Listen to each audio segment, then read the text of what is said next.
Hello everybody, welcome back for another video. Hope you're all doing well and having a great day. To start things off, Cardano has recently announced that their next weekly technical update will actually take a short break from the normal amount of time, but they tweeted a bit of information about exactly what their next updates will be on the Cardano network. Firstly, one of the team members spoke about Team Baraki. Even though there has not been an official announcement yet, they have been working on a bunch of cool stuff. He claimed one of them is the Rust Cardano crypto library, which is the imitation of the Cardano wallet using Rust and leads to GS Cardano WASM. GS Cardano WASM is a WebAssembly binding for the Cardano crypto library, which in turn leads to the new project recently put up with Adriana, a command line interface to perform actions with Cardano compatible wallets. All of this finally leads to a web wallet out of this using WASM. Users can check out the code and try and use it themselves on their official website in the specific libraries. Next up is something they've been working on called Plutus Core, which is a smart contract language that is supposed to be used as a base limitation to create new languages based off and then connect to it. Right. It is a simplification of the first Plutus code version, and Plutus Core spec was put up on GitHub last week as well. Also, a new release is coming up, which is version release 0.10.0, which is open to users to try and check out as well. Paper wallet update: passwords are not open by default when a wallet is created, which makes things safer, and the synchronous wallet restoration is available as users asked and will be available with the next release. Initial testnet installer without any specifications yet is also put up, and few bug fixes are done. Work is in progress for inductive wallets, as well as tests for passive wallets are being processed. Further, miscellaneous changes and a new endpoint to the API, which is unsigned, is being added. This allows users to create a transaction but does not allow them to sign. It can be signed by another device and then brought back and sent. This is useful for hardware wallets where a transaction is needed to be created on a computer not connected to the internet. That's a lot of stuff that they were tweeting and or talking about, especially if they said that they didn't really that it was going to take a while for them to release any type of new updates. But I spoke before about, first we didn't hear a lot about Cardano, and now they are constantly in the news. And I think it's kind of great that I like when coins and the people who are behind them kind of give us updates and stuff like that. It's kind of pointless to release a coin and then you give us no updates on exactly what's happening on what other people have invested in. So this is very nice for the Cardano team. Next up, the Winklevoss twins are in the news at least 3 times a week, and I don't think there's any way to kind of get around it. Winklevoss IP, the company owned by Gemini founders Cameron and Tyler Winklevoss, have been awarded with a patent that aims to settle exchange-traded products, ETPs, holding cryptocurrencies. The company outlined a system that can execute transactions for ETPs holding cryptocurrencies. They wrote such as Bitcoins, Ripple, Dogecoins, Ether, as well as BBQ coin, among others, according to patent published by the U.S. Patent and Trademark Office on Tuesday. The company first filed the application in December of last year. To be fair, I assume they were trying to cover their bases on just about every single coin. Kind of weird that they put in BBQ coin. ETPs, which include exchange-traded funds, ETFs, are a type of security whose prices derive from other investment instruments they are tied to, which in the Winklevoss's case would be cryptocurrencies. I'm not going to lie, I didn't really care for them in the very beginning, especially when it came to cryptocurrencies. If you've watched some of, probably not, of their earlier talks about cryptocurrencies and how much they loved Bitcoin, they used to completely shun any other cryptocurrency. And now it seems that they have gotten onto the train and they're kind of, with it now. I do commend them for what they do simply because they obviously have some type of stake and or claim in the cryptocurrency market because they own so many of individual coins. But it's nice to see that they are pushing forward, trying to get the market moving in their own special way. So kudos to them. Korea is once again in the news. The new head of Korea's financial watchdog has doubled down on the anticipated effort of his agency considering a lenient approach to cryptocurrency trading. Yook Suk-hyun, an academic and reformist who was, this week, appointed as the governor of Korea's Financial Supervisory Service, the FSS, has had more to say about his stance on the government's regulatory moves that have largely dented the domestic crypto trading industry. After assuming his position as the top dog in Korea's financial watchdog on Tuesday, the governor was asked to elaborate on the agency's possible shift in stance to ease rules on cryptocurrency trading and domestic exchanges. He said, regarding cryptocurrencies, there are some positive aspects. Yoon said Monday before taking up his post, hinting at relaxing some regulatory demands on the sector. As the Korea Times reports, the subject was revisited on Tuesday when the new FSS governor officially took the top seat. Asked if authorities would soften regulations, Yoon stated, "The government should make it clear what needs to be regulated and what needs to be lifted. Once these plans are implemented, then the market will be stabilized as cryptocurrencies will become less speculative." I'm still 50-50 on exactly what they're going to do, but we've had news that they plan on regulating ICOs, which is great, as opposed to completely banning them.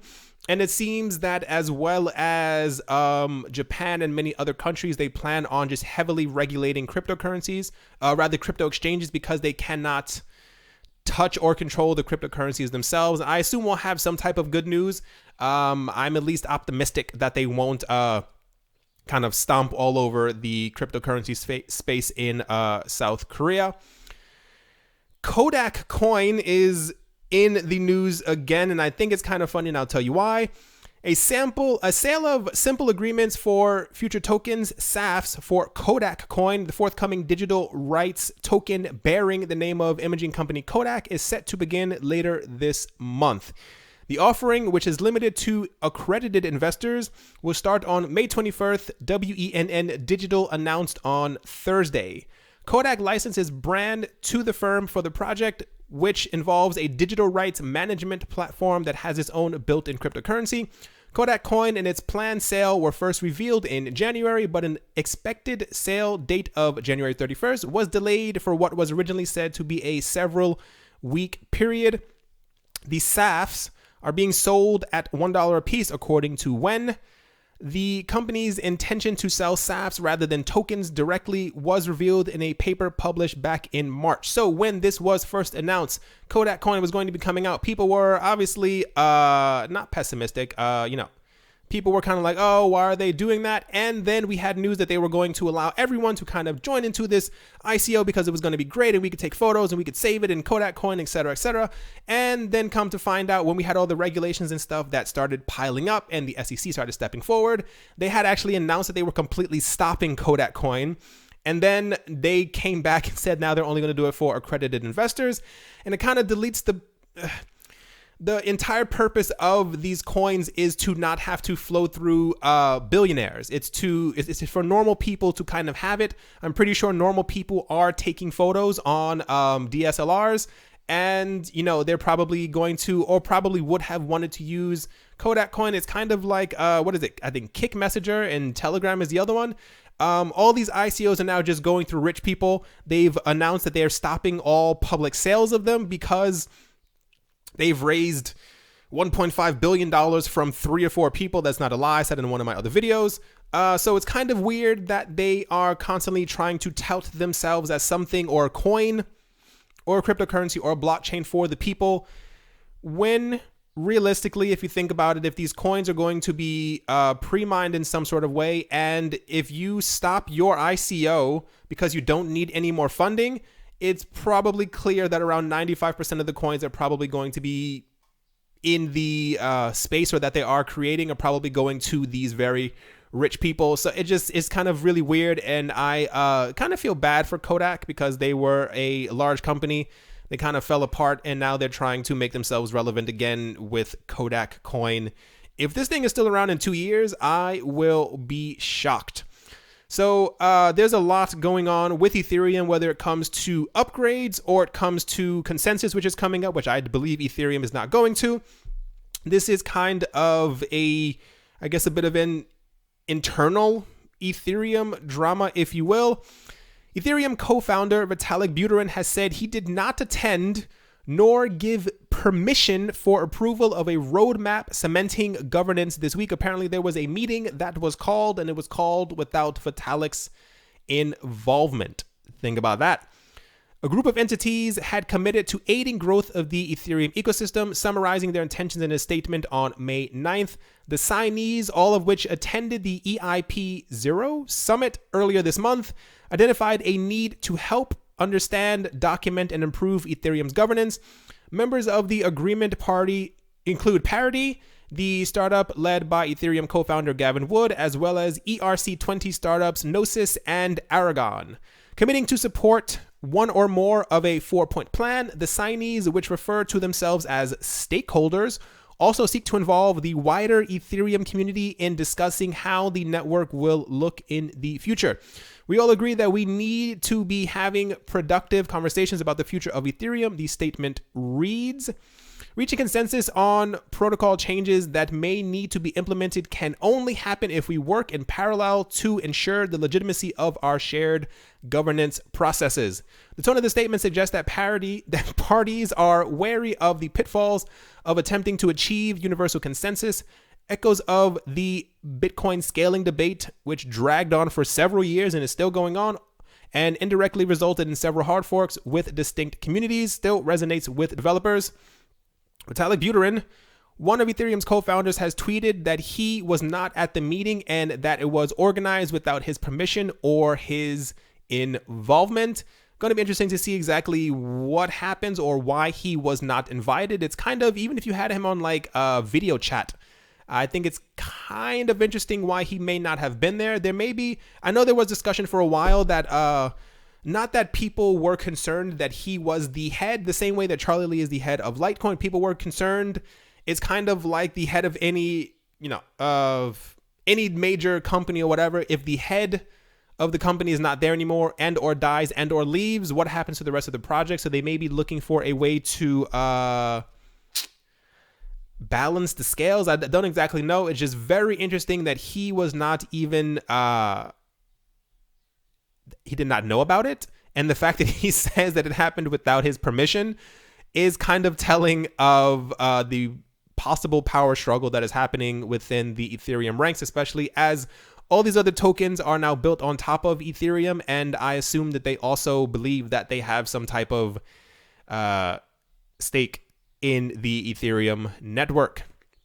Finishing things off, Bytecoin is in the news, and it's kind of interesting, rather, what the development team says that happened over the last couple of days. Bytecoin has completely shot up in price, and apparently this is the reason for it. Bytecoin, or BCN, has been the hot topic for the past few days and has even created a lot of buzz in the market. The majority of the market claimed it to be a scam coin and alleged that the exchange platform helped the Bytecoin team pull out a successful scam. I believe, if I'm not mistaken, Bytecoin has been around for quite some time, and it is almost never, ever, ever, ever, ever, ever, ever in the news. Mistake me if I'm wrong. Find articles over the last 6 months or 3 months, even if you can. So this is why I was kind of shocked that this was happening, and I had my own idea about what was happening. Continuing on, the whole problem and buzz started right after Binance, the biggest exchange in the world, enlisted the coin on their platform. The coin saw a huge surge and went up by more than 166% in a few hours. I think in total it went up like 800% or something like that. In addition, the trading volume went from $8 million to $600 million, following which all the platforms had to stop the deposits and withdrawals of the coin due to some error. This led to a lot of panic amongst those who had invested in Bytecoin. When the incident occurred, the Bytecoin team and Binance team didn't give a proper clarification on what exactly went wrong. Bytecoin even faced a huge dip in the ranking on CoinMarketCap and went from 15th place to 1,594, with no track of the market volume and the trading volume completely all but wiped out. Now, the team has revealed an official statement on the whole incident on their official blog.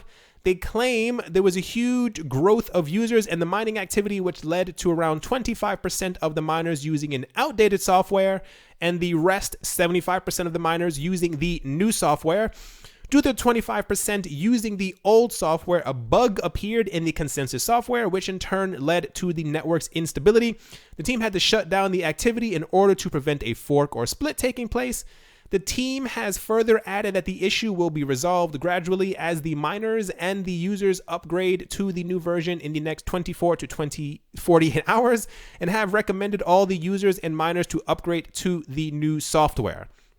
Like I said, correct me if I'm wrong, there are a lot of, I don't know, it could just be randomized hype.